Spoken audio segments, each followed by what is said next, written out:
Hello, everyone, and welcome to today's webinar, Build a More Disability-Inclusive Organization with Respectability. For those of you who are returning Candid webinar participants, a warm welcome back. And to those of you here for the first time, I'm so glad you're joining us today. My name is Yvonne Sims, Network Engagement Manager for Candid based in Atlanta, and I'm joined by Ebony Carroll, Network Engagement Assistant, also based in Atlanta. We'll be supporting today's webinar behind the scenes, as well as collecting questions you ask along the way and posing them during the Q&A. For those of you joining us for the first time, we want to share with you that we joined forces with GuideStar to form a new single organization called Candid. Together, we have over 90 years of experience in the nonprofit sector. Every year, millions of nonprofits spend trillions of dollars around the world. Candid finds out where that money comes from, where it goes, and why it matters. We believe that an effective social sector is critical for a thriving society, and we believe in the importance of solutions for the sector, by the sector. With Candid, nonprofits, foundations, donors, and the public can all be on the same page. Through research, collaboration, and training, Candid connects people who want to change the world with the resources they need to do it. I would now like to turn the reins over to our presenters for today. And as I do that, I will introduce you to them. Today, we're meeting Ariel Sims and Franklin Anderson. Ariel Sims, a queer and multiply disabled social justice advocate, leader, and educator. Ariel has worked to promote equity, justice, and meaningful inclusion of marginalized communities throughout their career. Franklin is a passionate professional who fights for equal rights and opportunities for all marginalized communities. His passion in the disability space is ensuring the disability community has access to education, economic opportunity, and fair representation in society broadly. At RespectAbility, his work is focused on foundation and donor relations, as well as leading the inclusive philanthropy program. And without further ado, I'll turn it over to our presenters for today. All right, hello everyone and welcome. I am Franklin Anderson from RespectAbility. I'm so excited everyone can join us. Again, my name is Franklin from RespectAbility, and I'm going to walk through some of the basic details about disability inclusion, as well as everything we do at RespectAbility. And then I'm going to turn it over to our CEO, Ariel Sims, to discuss how to build a more inclusive organization. To start, RespectAbility is a diverse and disability-led nonprofit. As you can see here, our mission is to fight stigmas and advance opportunities so people with disabilities can fully participate in all aspects of community. Many people might not be aware of just how large the disability community actually is. According to the CDC, 61 million Americans have a disability of some kind, and that represents just over 26% of the adult population in the country. So we're talking about a very large segment of our population. And when we talk about disabilities, they can be temporary or permanent, apparent or non-apparent, or acquired disabilities. And that's part of what makes our community so unique and so diverse, is that anyone can join it at any time due to accident, aging, or illness. And as it says on the screen now, only about 1 in 3 people with disabilities are employed, and that is despite the fact that 70% report that they want to work. So the disparity there is stark. That is much lower than people without disabilities participating in the workforce. The good news is that number has been increasing recently.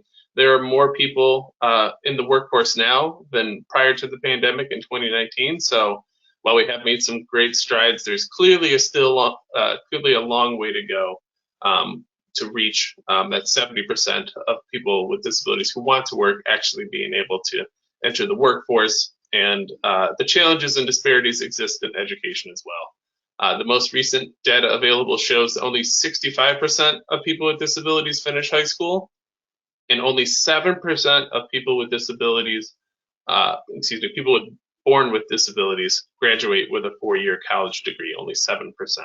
So again, in the educational space, a long way to go as well. So now I will turn to address how RespectAbility is working on these issues. Our theory of change contains 3 areas of action. developing leaders with disabilities, changing attitudes surrounding disability, and advancing opportunities for people with disabilities. We carry out that theory of change throughout our 4 programs, which are faith, inclusion, and belonging, entertainment and news media, leadership development, and public policy. And in 2023, Respectability stands at an inflection point as we celebrate our 10th anniversary. And believe me, we are truly making it a celebration. I just want to plug, if anyone's interested in learning more about the exciting events we are hosting, I would encourage you to visit respectability.org/10, TEN. Thank you. And next slide. And naturally, as we celebrate our first decade, we're already beginning to plan for the next one. Over the next 10 years, Respectability will partner to advance best practices in education and transportation policy, as well as civic engagement, all while continuing our efforts on employment that we've been working on in the first decade. We will also expand our leadership programs to build a more robust and more inclusive disability talent pipeline, so employers and businesses out there can connect their opportunities to people with disabilities. We will also grow our faith inclusion efforts to serve all faiths. And lastly, we will provide more disability training to more organizations than we ever have before. So those are our goals for the next 10 years, all while building on top of what we've already been achieving. And in the next decade, we will continue to live our values as well, including when it comes to DEIA, diversity, equity, inclusion, and accessibility. You can see on the slide here our positive outcomes in growing diverse representation in our staff and board, in our recent hirings, and on our consulting teams as well. This has all been an intentional effort as we prioritize equity in everything we do, inside and out. And why has this remained a goal for Respectability? Because we know that organizations are at their best when they welcome, respect, and include people of all backgrounds, especially the communities that they serve, and especially people with disabilities. And now I'm going to turn it over to Respectability's CEO, Ariel Sims, who will share some valuable tips for welcoming people with disabilities into any company or organization. Thank you so much, Frank. Appreciate that introduction and overview of Respectability and the things that we are doing to also advance disability, inclusion, and equity within our organization. And we're so glad to have everyone here today to really talk about something that is so near and dear to us at Respectability and as a disability-led organization.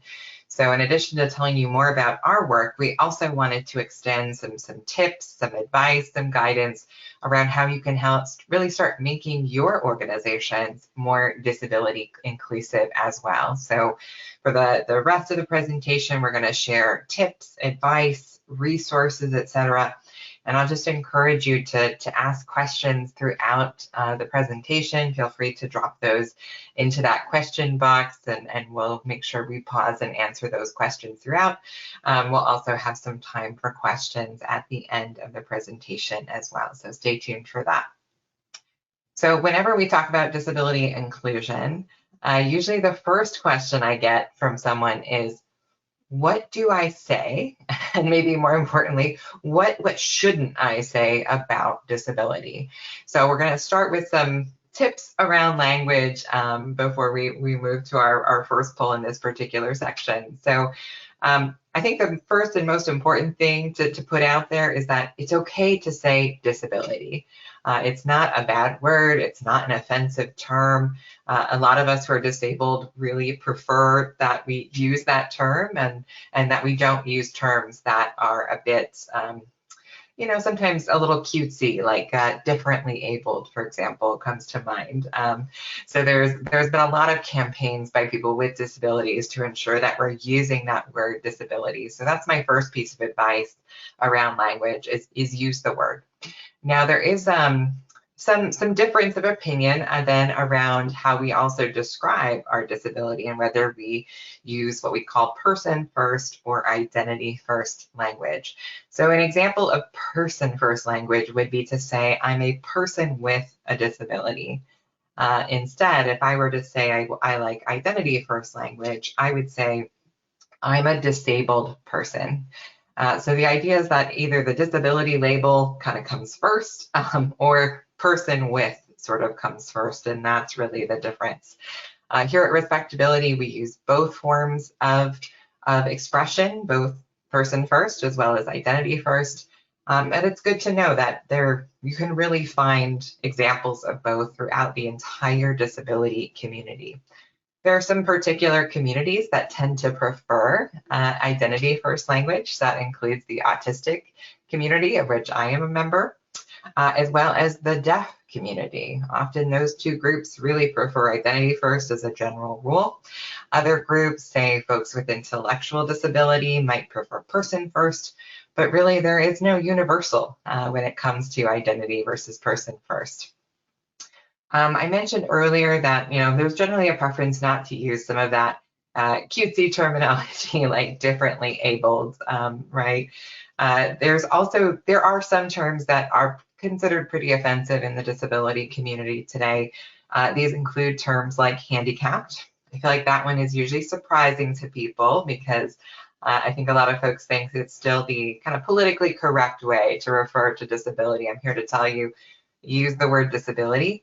And if you're ever in a situation and you think you should be using the word handicapped, generally speaking, if you swap that out for accessible, you'll be on the right track. So if you're saying like, oh, that's the like the accessible parking spot or the accessible restroom. So kind of a pro tip there if you're wondering what to use instead of the word handicapped.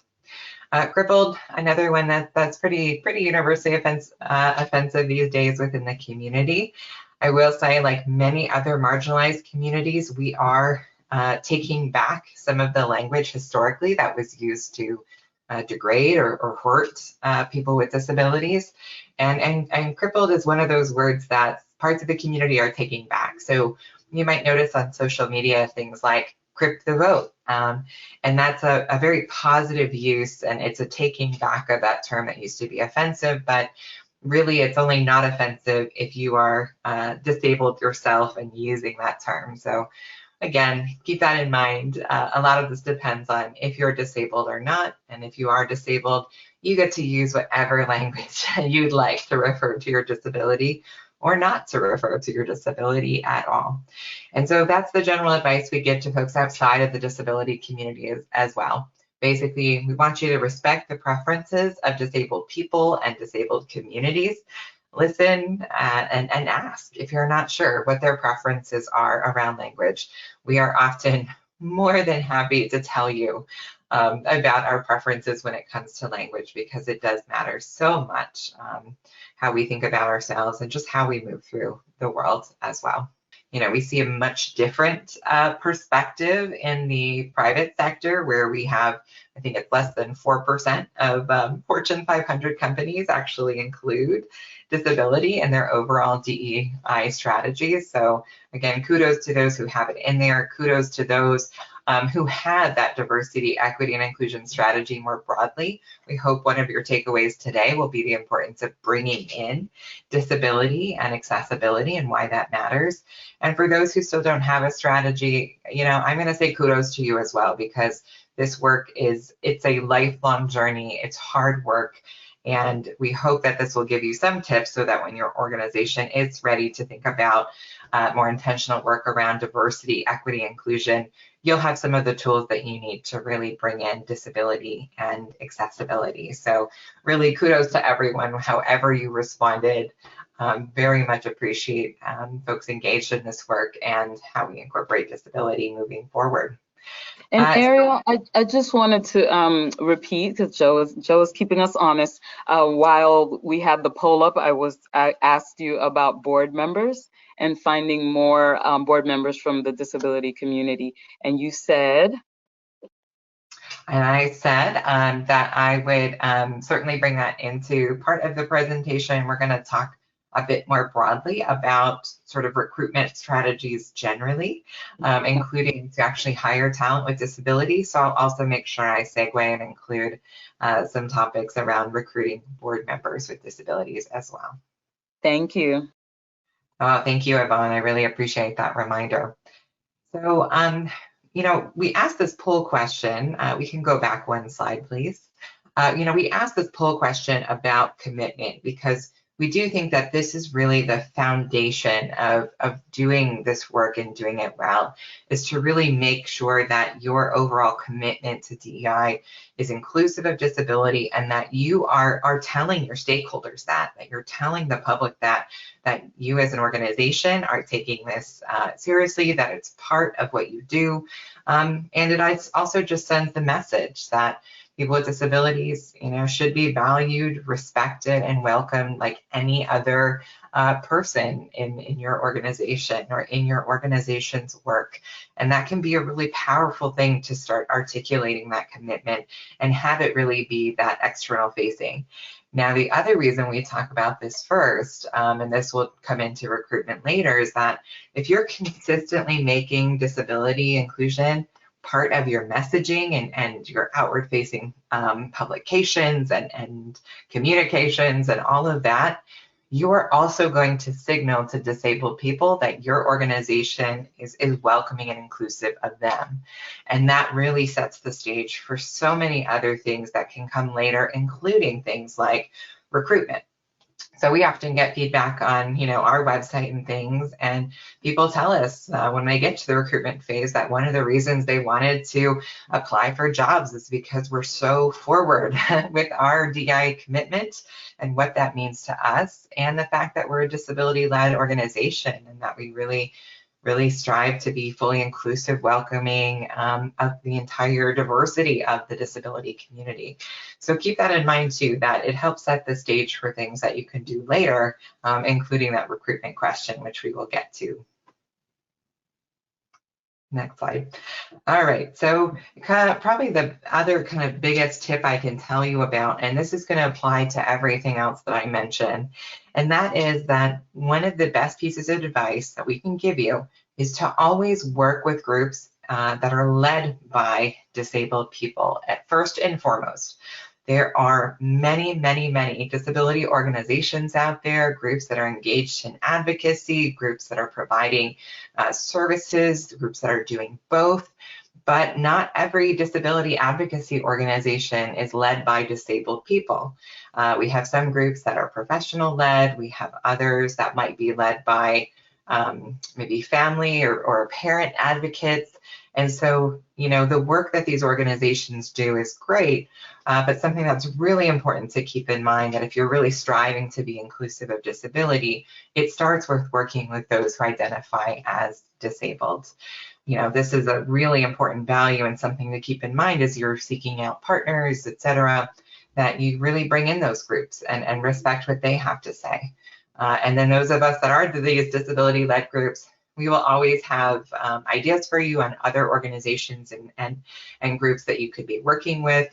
And we might also suggest you reach out to groups that aren't led by folks with disabilities directly, depending on what the needs of your organization are, but always start with those disability-led groups.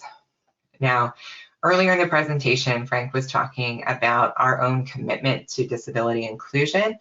And not just that, but to really be mindful and respectful of the full diversity of the disability community.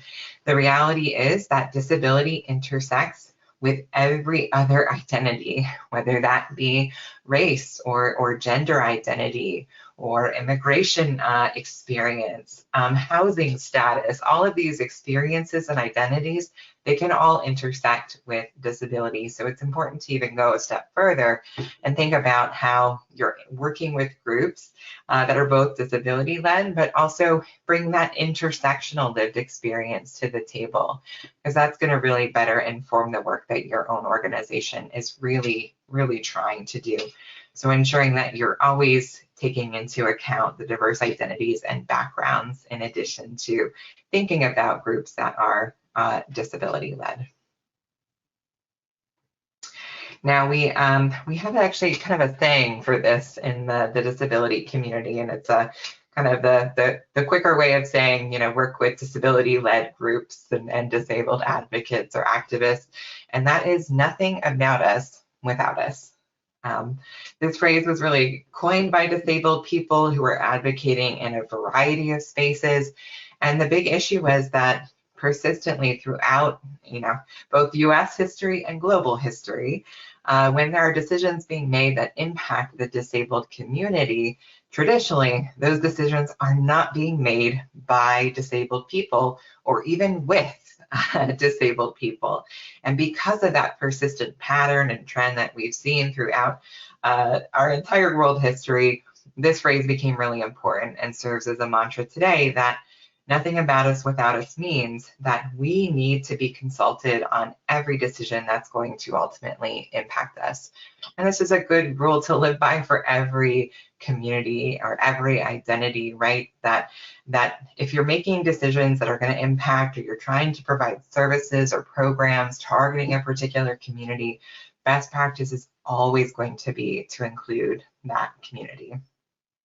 Now, for one other important thing is that disability is also part of every single issue area. So, some of you are here from nonprofits, some of you are here from foundations, and you all have program areas, priorities, something like that, that kind of you do your work in. The really, I think, wonderful thing in many ways about disability is that it also is part of every single issue area. So whether your nonprofit or your foundation focuses on education or experiences in the criminal legal system or housing, like it doesn't matter what issue it is, there's going to be a disability component of that issue.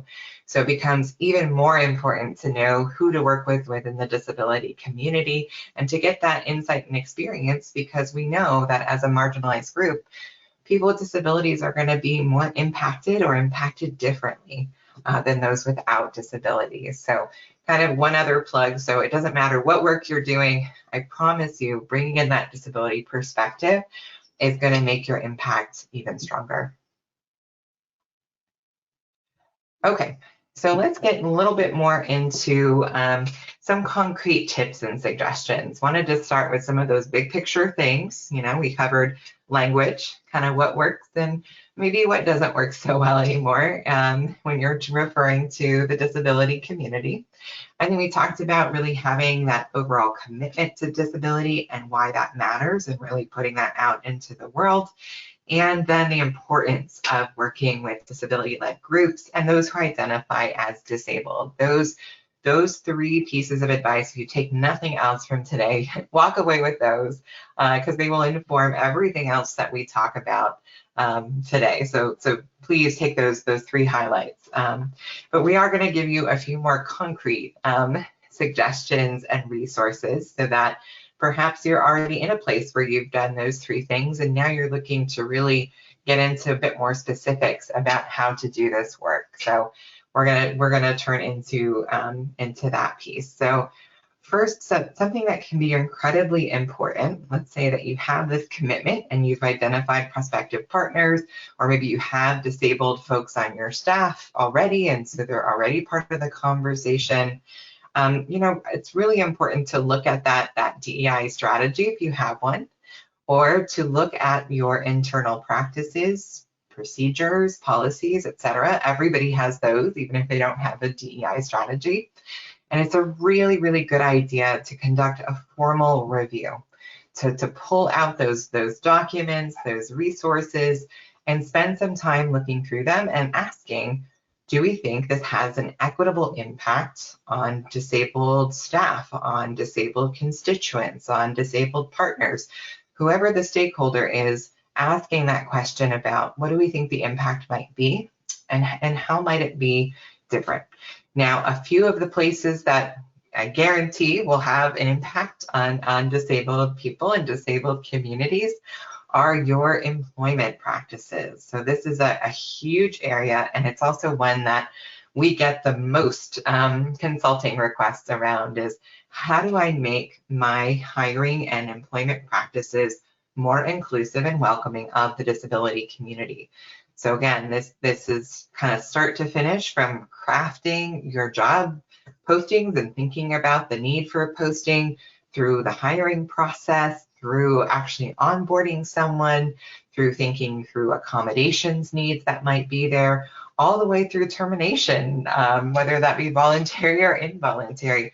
There are ways to think about equity for disability throughout all of those steps and all of those processes. So that can be a really good place to start applying that equity lens to the work that you're doing. Another place. We had a question related to employment that you're kind of covering, but I just want to make sure it gets out since we're talking about it. Tom wanted to know, what is our responsibility to make sure an individual will be a good fit and be successful in the position we are offering? Is it similar with hiring a non-disabled individual? That's a fantastic question, Tom. And the short answer is, however you treat folks who are not disabled, that's exactly what you're going to want to do for those with disabilities. So the way that you assess fit for a job with someone without a disability, you can generally start there if you're thinking about how to do that for someone who is disabled. And for a lot of us who are disabled, when we're going through hiring processes, the majority of disabilities are non-apparent. I know Frank mentioned earlier that disabilities can kind of come in all shapes and sizes. Another really important consideration is that you can't always readily observe disability. You might not know somebody is disabled in an interview, in that kind of brief interaction, especially these days where there's a lot more that's happening, you know, on Zoom and in these more kind of virtual environments and spaces. So chances are most of the people you encounter, you might not even know that they have a disability, and it might not become apparent early in the process. So I would recommend assessing for fit the way you would with any non-disabled prospective employee, right? Considering the person's experience, their interests, their skill sets, and also, you know, what's the most important part of the job and their capacity to do those things. It's really the same questions we would ask of any prospective employee, but I think that's a really great question, because I do think there's often a sense of we must have to approach this completely differently because a disability is involved. And most of the time, you can do what you typically do for non-disabled employees and start there. Thank you. Thank you, Yvonne. I'll try to pause more so you can get in with those questions. I just get on a roll and, you know, keep going. I appreciate it. You know what? Since we're talking, let me just ask this other question, since it was about the DEIA strategy. Sandra said, about the strategy, what does explicitly mean? Can you give an example? Their mission statement, underserved and marginalized, is used. Is that enough? Thank you, Sandra, for that question. That's a fantastic question. So when we say explicitly, we actually mean the word disability itself shows up in your strategy. And we do think it's important to name it, because certainly disability falls under marginalized and underserved. So, you know, in a sense, yes, that kind of bucket term is certainly inclusive of disability.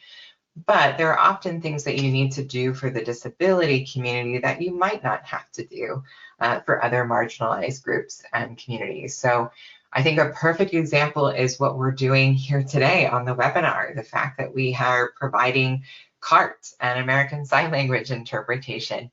Those are things that we might not need to do for a community that doesn't include access needs. You know, so that's the accessibility piece, I think, is something that comes along with disability in many cases that makes it really important to have that sort of called out specifically. You know, in our work, we often talk about specific identities that have a very significant overlap with our work. So we are often thinking about, how do we prioritize communities of color, for example? How do we reach the LGBTQI+ community? Because we know that these communities have a much higher incidence of disability than white communities, and then non-queer communities. So it becomes really, really important for us to kind of prioritize those things. And whenever you build a DEI strategy, you usually have to prioritize, right? You can't necessarily account for every single identity, experience, background, etc. that you might encounter. So it's really important to think through who are the communities you serve, what are their needs, priorities, etc., and try to meet those. But I guarantee no matter where you are and what population you serve, disability is going to be represented in that group. And James had a similar question, kind of the last one on this. James said, when I have asked to look at companies' mission statement and DEIA plan, most of the time disability is listed last. Do you think it's done on purpose to kind of squeeze it in, or it just is? It's a good question. I think it might be listed last, not because it was, sort of intentionally considered less than another group or community. I think it has to do with kind of the historical progression of the civil rights movement in the US, especially. I'm sure a lot of our folks are really US-based organizations, maybe some others, but I think we had more visible movements among communities of color and the queer community, et cetera, that really came first almost, and then really helped inspire and shape the disability movement. So I think it's just a product in some cases of just overall civil rights and how we've approached these issues. I will say something that's also different for our community than perhaps some other communities is that disability has also historically been perceived as something that is inherently a medical condition, a disease, a state of unhealthiness, and we call that the medical model of disability, and that has been pervasive throughout the eons of our entire universe. And because of that, I think people have been also slower to recognize that disability can also be an identity. And that for many, it is purely an identity. It's not a condition. It's not a medical issue. It's something else. And we wouldn't necessarily talk about other identities the same way that we have a tendency to talk about disability. So I do think that's the other piece of it. So kind of a combination of history, and then I think that influence of that medical model of disability, which has lost favor with a lot of us in the disability community today. Thank you. Okay. Your answers are so good. Any other questions in the queue? Yeah, but I think we can wait. You know what? I'll just ask this one because it's you were talking about the language, and Roseanne said, since the word handicapped is to be avoided, how are things like handicapped spaces being handled? How have you seen that kind of progress? Yeah, generally what we see is that the new lingo is accessible, right? So it's the accessible parking space, the accessible restroom, etc. And you'll notice that, I think, if you start to look for it in your communities, some places will still have, the H word on their signs and things like that. But in newer places, newer establishments, community hubs, you'll actually notice the word is changing, and you often will see more accessible. You notice that on websites too, people will refer to their kind of accessibility information and not be so explicit or identify using that handicapped word. So that's kind of the trend, and we certainly encourage everyone here today to continue to help us with that trend, because it is a term that has really fallen out of favor in our community, and we would much prefer accessible. And we think it's also clear too, like, the point is that we're trying to create a more accessible world, and accessibility helps a lot more people than just the disability community. So always want to prioritize that as well. Absolutely. Thank you so much. Okay, now I'm going to let you go on. Okay, here we go. Okay, so a few other areas I'll just note are really good to start with that sort of formal review and kind of taking out your equity lens and applying it to your practices and your policies. Facilities and events are really important spaces. So if you're still in a physical office building or space, and that's where your workspace is, it's really important to understand, is your space welcoming and inclusive to disabled people? And I won't get into all of the detail of the architectural design requirements of the Americans with Disabilities Act, but chances are, if you're in any sort of building that has been around or remodeled since 1990, that you have some legal requirements as well to make sure that your building and your space is accessible to people with disabilities. That often means having things like wide enough doors to accommodate wheelchair access, to have accessible restrooms where there's enough space for folks using mobility devices to actually enter and use a restroom facility. So always good to think about our physical spaces and whether they are welcoming and inclusive to this community. And then you can also think about that for your events, whether your events are virtual or they're in person. We want to be thinking about whether they're the most accessible and inclusive that they can be. There's a really good, there's kind of a really good architectural movement that has been out there for a long time, for decades, called universal design. And the disability community has really also taken that and applied it to a lot of the things that we do. And the whole point of universal design is that whenever we're creating something, whether it be a space or a resource, that we make it, we design it in a way that the most people can use it or enjoy it or participate in it. So you can I think understand why it really starts in architecture, because if you're building especially public spaces and you don't think about all the ways that people might use or interact with the space, chances are you're going to leave somebody out and you're going to make something inaccessible. So it's really good to be thinking about universal design. There's lots of great tips and things out there about universal design and how you bring that into the work you do. I mentioned, of course, we're often in this virtual and digital world online. We don't just exist in physical spaces as we once did. So online accessibility also becomes even more important. And again, there's just a whole world out there of guidance around how to make your website more accessible and inclusive to folks with disabilities. And again, I'll just reiterate that accessibility, it's good for everyone. So, sometimes I get the question of like, why should we invest all this time and energy and resources into making something accessible if it's only going to benefit some portion of the population? Well, the first thing I say to that is that at any given time, at least 1/5 of the population is disabled. So there's that. And we often have estimates that are much higher depending on the community that we're talking about. So we're not an insignificant part of the population to start with. But more than that, accessibility benefits a lot more than people with just disabilities. I think one of the examples we hear most often are curb cuts.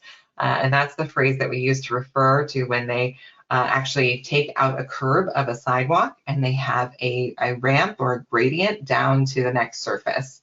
That's a curb cut. And that's something that was very much started as a disability practice, right? It became part of architectural requirements to improve accessibility, and it was specifically designed for wheelchair users.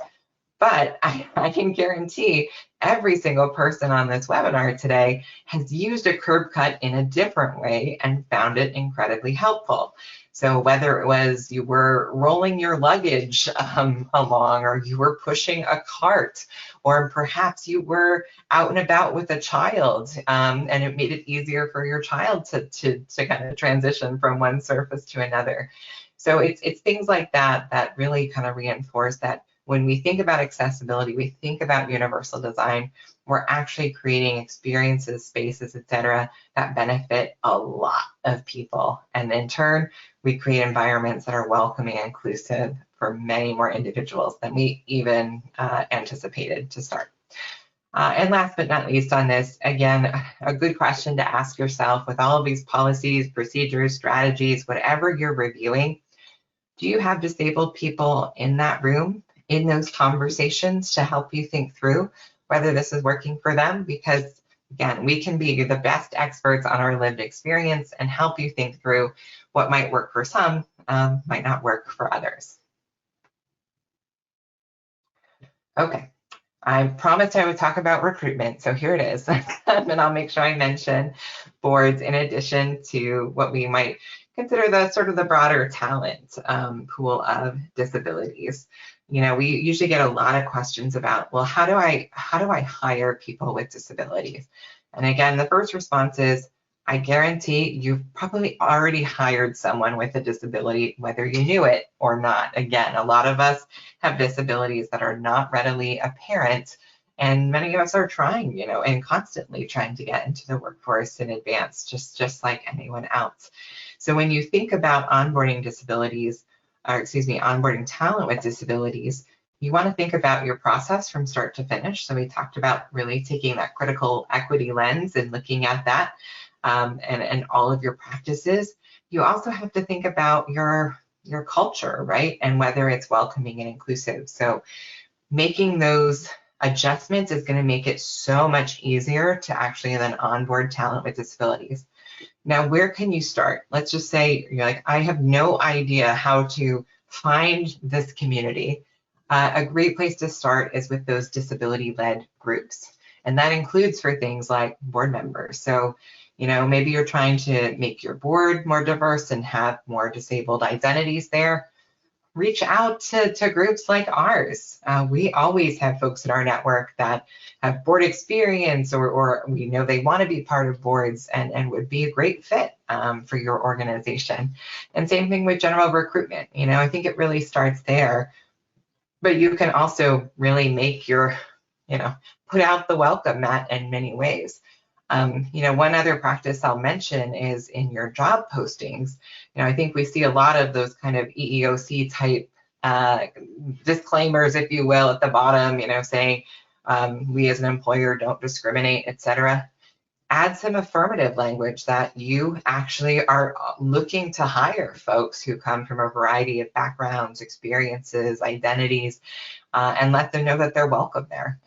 Put out the sort of digital or virtual welcome mat to folks. So those would be some of the suggestions I have there.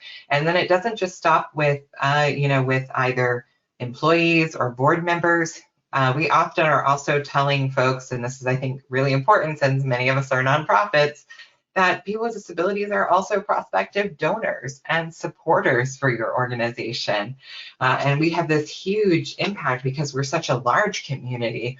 We have a huge economic impact on the world around us. And, you know, I think you've noticed in the last maybe 15 to 20 years, a huge increase in retail representation of disability because of this fact, right? We start to see more folks with disabilities represented in ads and things like that because the for-profit sector is starting to realize that we can actually help as a community turn a profit. We have that much market share.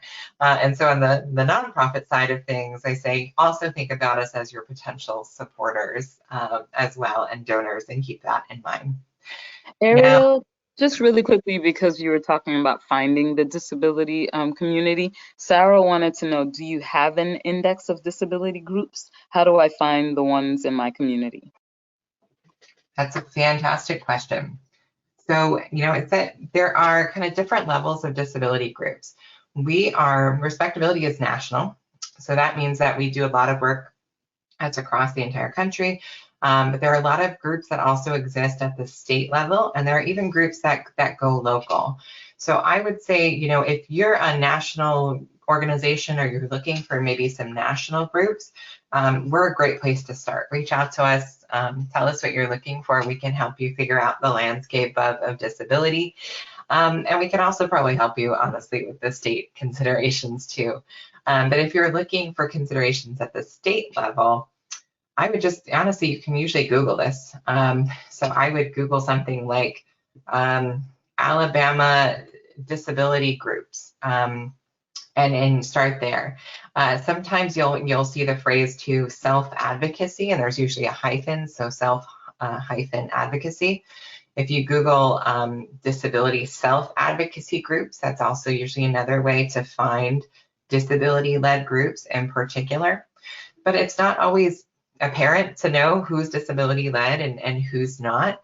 So you can certainly, if you get in touch with one particular group, they can usually tell you, yes, we're disability-led, or no, we're not, but actually we do know this other organization that is. So it really just depends on what you need, what you're looking for. The other difference is that some groups like ours, we're cross-disability, meaning that we kind of represent and have lived experience from a broader spectrum of the full disability community. But there are many disability groups that are really about one particular disability or a category of disability. So for example, there's a lot of mental health disability groups and organizations. There are developmental disability groups and organizations, etc. So just be aware that there's some differences too with the type of disability that gets represented. Thank you. Sure thing. Okay, so I can go into, I'm sorry, can you go back one, Jake? 2. Okay, perfect, thank you. So I wanted to just, while we were on the topic of hiring and recruitment, there's been a lot of studies around disability and how folks with disabilities show up as employees. And I'm here to tell you the short version of this is that disabled employees are more productive and more loyal to their employers than other groups on average. And in looking at organizations that have a longer history of hiring and being explicit with trying to achieve goals of inclusion with disability, studies have found that they have a higher income, higher profit margins, and less staff turnover. So there are lots of even economic reasons to think about how you're recruiting folks with disabilities. And this really holds true because a lot of us know that if you have a diverse workforce, you're going to have a bigger impact. You're going to do your work better because you have that diversity of perspectives and experiences in your organization.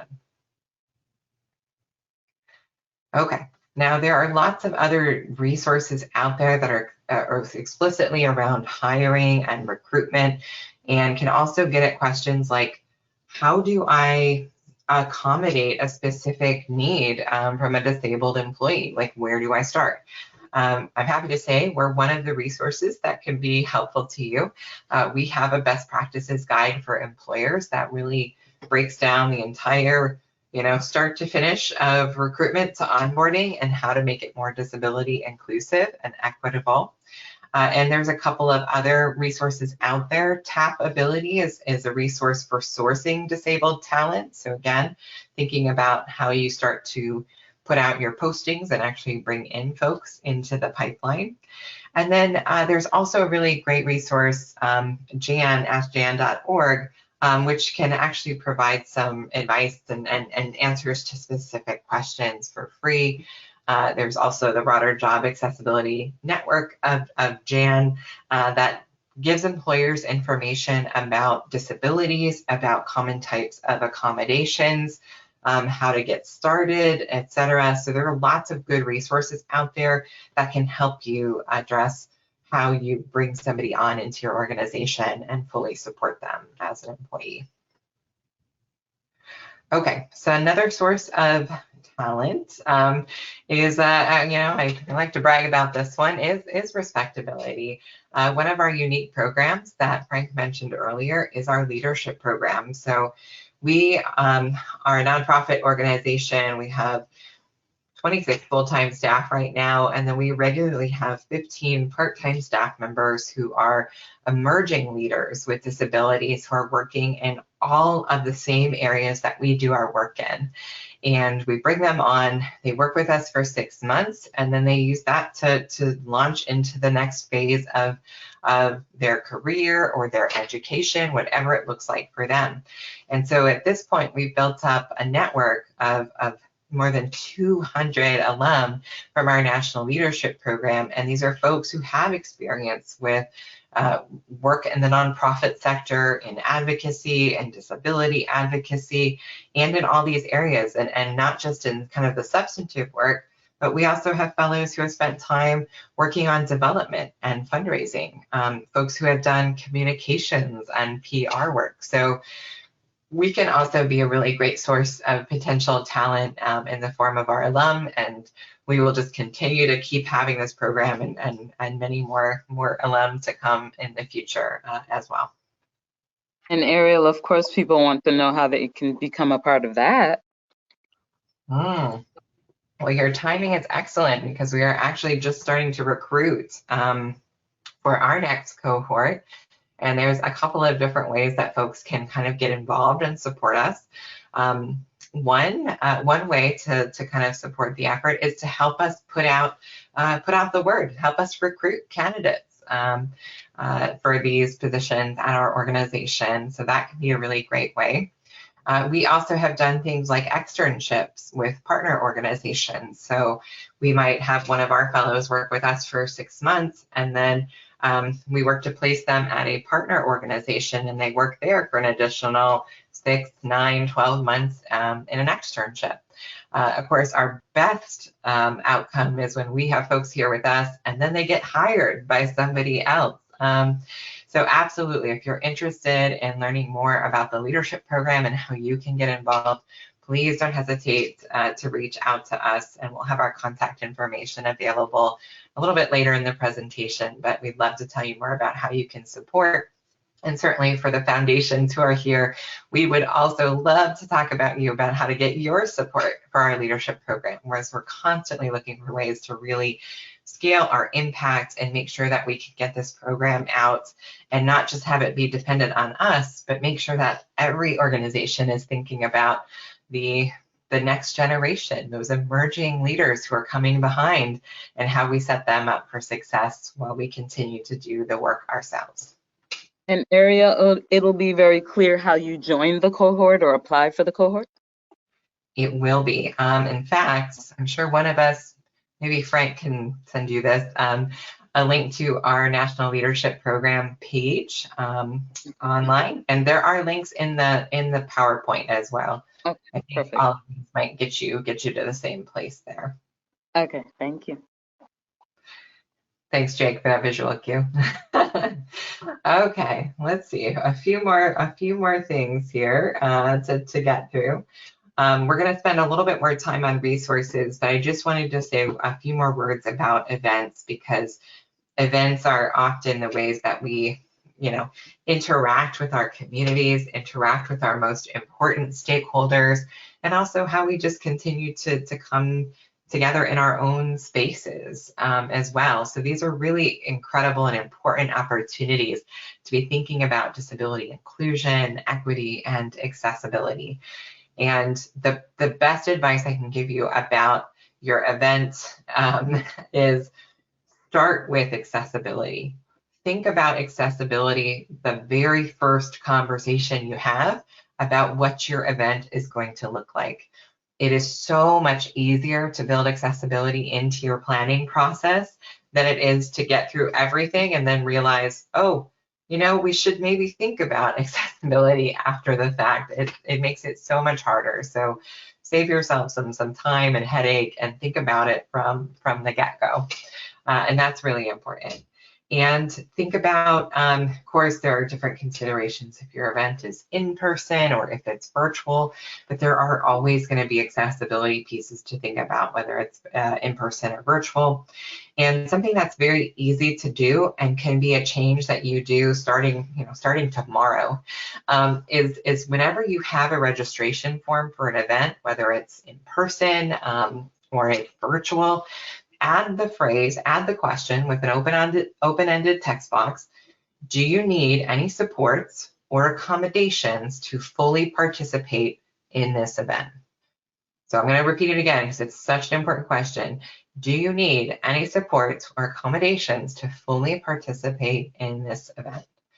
That question will start to tell you what needs exist in your current network or in your target communities, right? And you will start to notice, you'll get things like, I need carts, I need captions, I need ASL, I need materials ahead of time, I need a wheelchair accessible room, I have a food allergy that needs to be accommodated, or I need to be in a fragrance-free environment. That question sends a signal that, one, you want to be inclusive and welcoming to the full community, and two, it helps you plan your event, right, to accommodate those different needs that might come up in whatever you're planning for. So again, such a simple one-step thing to do. And I think people, when they start putting this question on their forms, they're like, but what if people start answering it? Like, that would be the best possible outcome. You want people to tell you what they need to participate, because if you have folks who are coming to your event and they're not able to fully participate, at the end of the day, that hurts you, right? That hurts your organization. That hurts what you were trying to achieve. So if you can instead think ahead of time about how to support participation, now you're going to get more out of your attendees and deliver on whatever it is you were trying to deliver in the first place. And again, those disability groups, we are here to be a resource. We can help you think through how to meet different accommodation requests. And that can be something you do at the community level as well. So again, don't let that keep you from asking the question and starting with that. And I will just mention that in this day and age, and especially in our virtual world, really two standard things to do, especially for virtual events, are the things that we're doing today. One, having carts to have that live captioning that shows up in real time, and two, to have American Sign Language interpreters. So we're so grateful to those interpreters here today who are helping with today's presentation. So those are two easy ways to get started with some universal type supports and accommodations. So you can always ask for more specifics. And then one other really easy pro tip is to provide a contact for your events to ask about accommodation needs and supports. So have someone on your staff who can respond and review those requests and get support. They do not have to be a disability expert, right? Anybody who can take those requests in and think about them in a thoughtful way and get back to people in a kind and respectful way, like that's all you need to be able to work through accommodation requests, because there are supports once you know the request to help you figure out how to do them at your event. And there's so many resources that are available to you. So in our last few minutes before we turn to more Q&A, I'm going to go over some of the resources that exist that you can start using today to really make progress on your disability equity and accessibility journeys. One resource I want to tell you about is our own webinars that we host on Respectability, and of course webinars like this that we do with outside partners. So you can always find those too on our website. You can just go to respectability.org/accessibility-webinars, and you'll find a list of all kinds of resources to get you started on your disability inclusion journey. We've got Disability 101, how you create accessible events, how to do accessibility in social media and on websites, sort of you name it. There's probably a starting resource for it on our webpage. So we do encourage you to reach out and look at what resources we have available there. We also do consulting. I mentioned this a little bit earlier, but we do consulting in a variety of ways at our organization. So Frank didn't mention this earlier, but in addition to overseeing development, he oversees our inclusive philanthropy work. So we have worked with foundations that are trying to be more inclusive of disability in their giving strategies, in their in-house practices, and how they're working with grantees, like whatever it is. We can help you think through that. So we want to extend that invitation to those who are foundations or other forms of grant makers on the call to please don't hesitate to reach out to us to explore that work. We also do broader consulting for a variety of entities. So it doesn't matter if you're a nonprofit, you're a government agency, you're in the for-profit sector, I don't know, you're hosting a barbecue in your backyard. I'm not sure if we've ever gone that far, but whoever you are, we can help you think through accessibility and inclusion best practices. And we have an incredible team in-house at our organization that can help, but we also maintain and cultivate and grow an entire bureau of external resources. So additional folks with lived experience of disability and many other identities that are trainers, speakers, etc., who can also help you on these topics. So again, you reach out to us and we can help you figure out what your needs might be moving forward.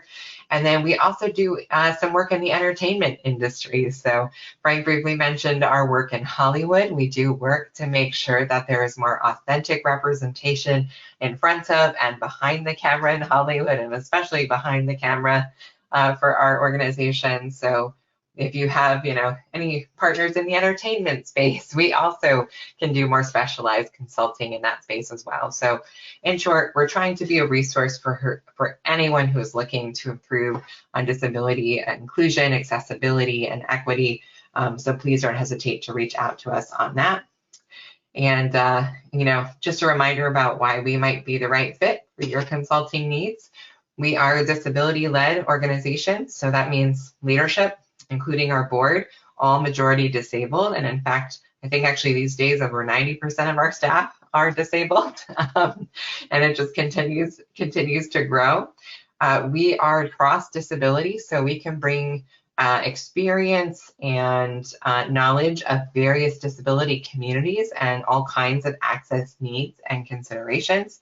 We're a very diverse team, so not only can we give you the disability experience, we can also lend your expertise on intersectional disability experience and the realities of all these overlapping identities. And because we're an advocacy organization, we're constantly driving for that systemic change and looking to make change that's going to last. So we can help you from that perspective, right? We're not in this because, we want consulting revenue, right? We are in this to change the world, and we want to partner with you to make that happen. Okay, a few things I have to mention about getting involved and continuing to stay up to date with Respectability. I mentioned our website earlier, www.respectability.org. And respectability is spelled just like it sounds, the word respect and then the word ability, they're just combined. You can, of course, find ways to support our work. Please visit our supporting our donation page and help us really continue to have this great impact for the next 10 years. We also have newsletters that talk about the various work that we do in our programs and across the organization.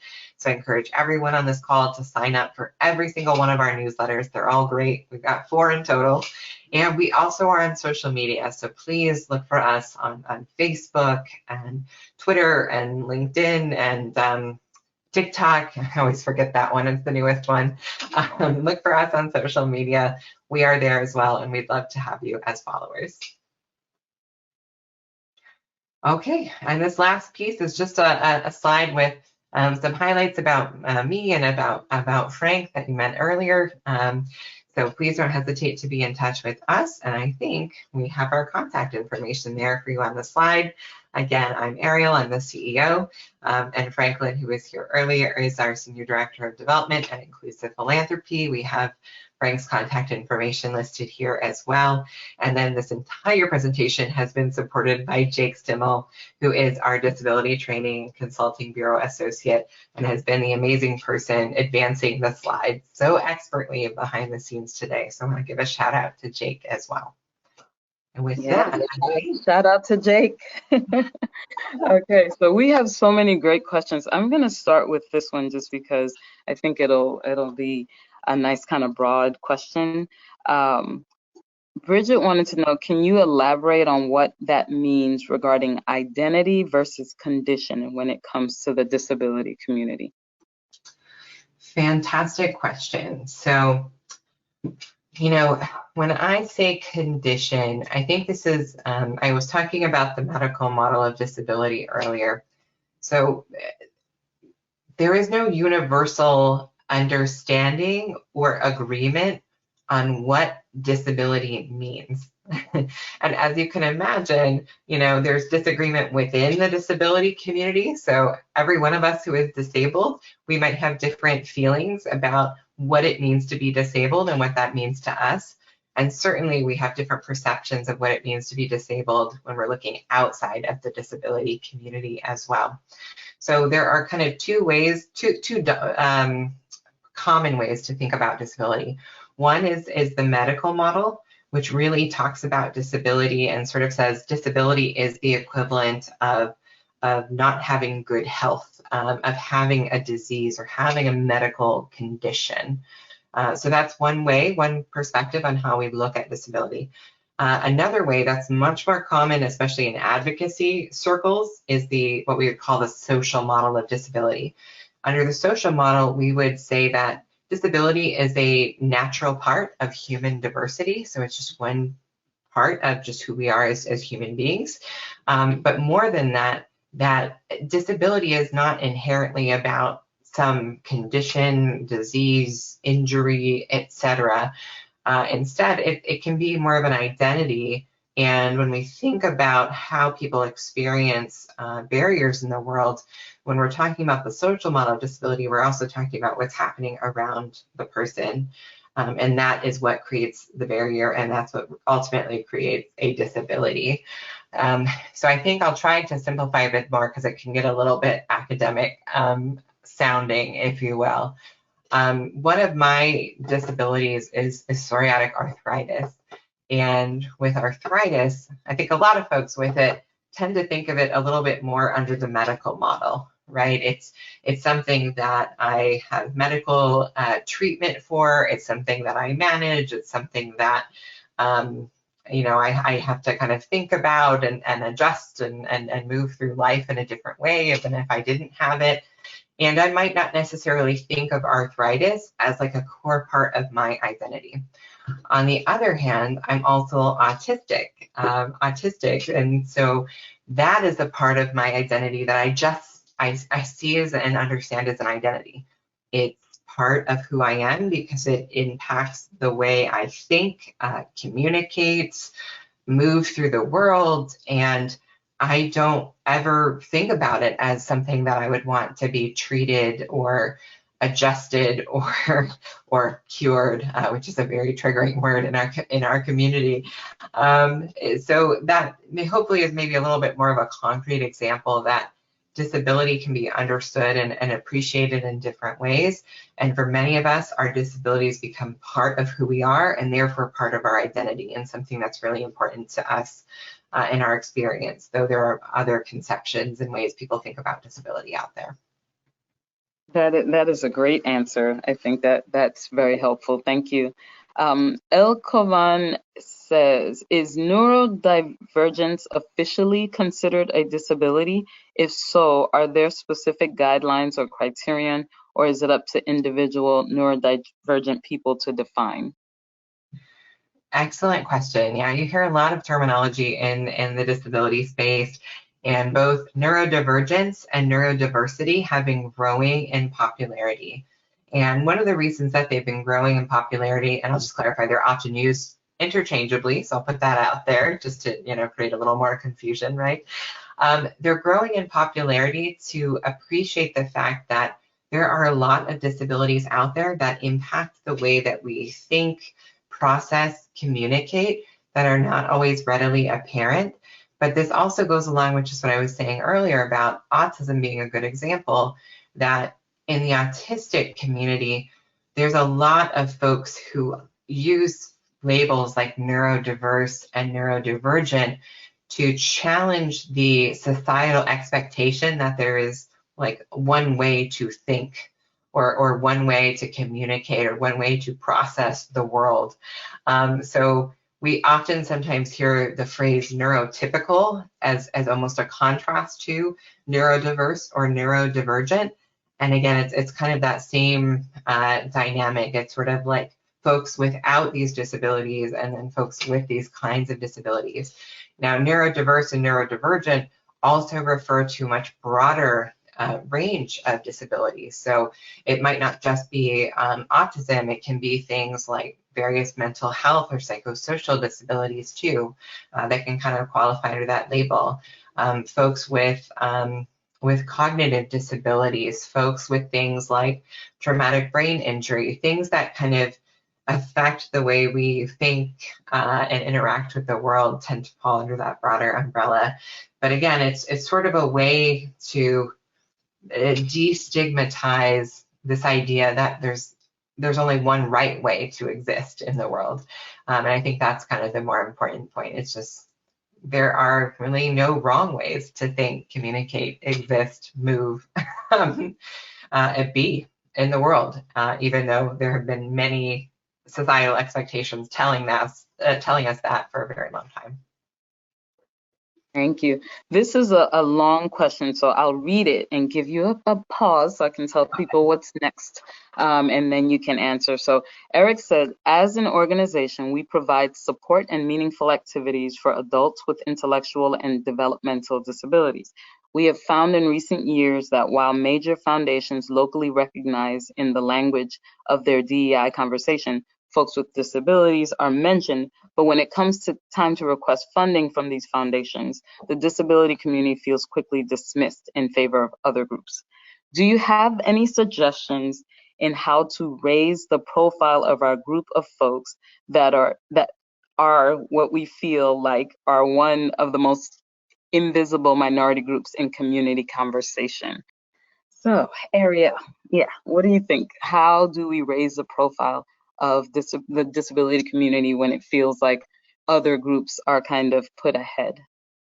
Yeah, I think there are two things. One, sometimes we create this kind of like false dichotomy between like the disability community and other communities. And I want to be clear that the disability community is part of every other community. So there is no us versus them. It is, we are disabled and queer, we are disabled and people of color, we are disabled and first generation immigrants. And so I think one of the ways to kind of raise that profile and raise awareness, whether we're working in those spaces, working with those groups, or trying to focus in those areas, is to always bring up disability. Right? Disability as part of every other community, disability as an identity that intersects with every other, and continuing to bring that to the forefront. And we do this in our spaces. So we are part of a larger social justice advocacy space. And so we partner with racial justice organizations and queer organizations and Native organizations. And part of what we do is to help make sure that those groups are being mindful and inclusive of disability. And then, of course, we're also relying on their expertise and insights to make sure that all the work that we do is intersectional and truly inclusive of the full diversity. So I think it's really a yes and, that we need to work in partnership, allyship, solidarity, and make sure that we're not creating these kind of false distinctions between groups and experience, because the reality is there is so much overlap. So I would say bring that back into your organizations, bring that back to your leadership, bring it into your programs, bring it into your services. Go back and look at things that you've created and think about that disability perspective, and be a strong ally. So when your foundation, for example, is reviewing its priorities and saying it wants to focus on education in communities of color, go the extra step and say, what are the other identities that are going to be represented in that target community? Again, 99.9% of the time, that community, there's going to be a greater representation of disability within it. So it's really important to bring that into every issue area, every community that you're trying to reach. So the short version, yes and. Right. Thank you so much. I love that answer, because intersectionality and yes and yes. Angie says about the language, would love tips for calling people out or in, I guess, on this language without seeming, that's me being good, on this language without seeming condescending or like preaching. So how do you have like the best even tone, kind of just relaxed demeanor? So how do you call people out or in terms of using, the wrong language. I definitely go back to what you I think read as part of that comment, which is calling people in versus calling people out. Like, I don't think any of us as human beings like to be told that we're wrong or we're doing something that's offensive or not correct, etc. Right? That never feels good. So I think we can always have empathy for whoever we're interacting with that might have used language that they're not aware is harmful or offensive to a particular group or community. And I think you can call them in, right, and say, hey, you used the word crippled. That's interesting that you use that word, because my understanding is that that's really only a word that's okay to use if you're disabled. And I wasn't aware, is that part of your identity, or where did you learn about that word, right? I think sometimes the best way to call in is to have curiosity, like, where did they learn about that? Like, where did that come from? Did they hear it from someone else? And then share a little bit about what you know about the word, or if someone says handicapped, right, you can say, I've actually heard there's this kind of new way of referring to things like these, parking spaces or restroom stalls, whatever the context is. And I think it's accessible. Like, isn't that cool that now it's called accessible? Or you use things like humor, right? Like, you don't absolutely, you don't have to call people out in a way that's negative or kind of puts them on the spot. I like to call people in and engage them in curiosity and get them to be an ally by the end of the conversation. So I challenge all of us to try and do that the same way. Yeah, I like that answer. And you're on this webinar, then you can tell people, hey, I just learned, ... because I'm sure I will be saying that to somebody because I'm learning a whole lot. So that's always a way to kind of just share, and hopefully people will get it from there. Okay, you have so many questions about this leadership program. I'm just gonna skip those so people can go. Yeah, everybody wants to work with you because y'all are dope. So everyone's excited. Okay. Oh, there's so many. Okay, I'm gonna choose this one because maybe you have something. We're having an outdoor nature event soon. That's Junie. How can we make an unpaved outdoor walk more accessible? Ooh, great question. Now for that nature event, remember one of the tips was to put on your registration or your RSVP form, what do people need to fully participate? Do they need supports or accommodations? So have that in your materials, and also tell people, right? However you're promoting the event, this is a nature event. There is an unpaved walk. There are no railings, or there are railings for X% of the trail, etc. Tell people what the experience is going to be like so they can tell you what they might need. And then I would also reach out to the, whether it's a park service that's managing this like nature conservancy, or whoever is sort of the manager of that property, have a conversation with them ahead of time. We want to make this event as inclusive as possible. Have you had folks with different disabilities or different access needs participate in this particular trail or this part of the park, whatever it is? And if so, what kinds of things have you been able to do in the past to accommodate that? So definitely kind of that back and forth. Sometimes the Park Service might be able to do something like build even temporary railings to support people to get them through. They might be able to go through and clear out the pathway to make it easier for folks who might be using something like a walker or a cane. You might be able to install a temporary ramp if, say, there's a curb to get up to the pathway, for example, to make it possible for wheelchair users to get on. So there's lots of workarounds, but talk to the folks who have the nature event, and at the same time ask the participants. And then if you're still not sure, start to work with those disability-led groups in your area, and they can help you come up with even more creative solutions. Thank you so much. I think what I'm hearing is there's a lot to learn.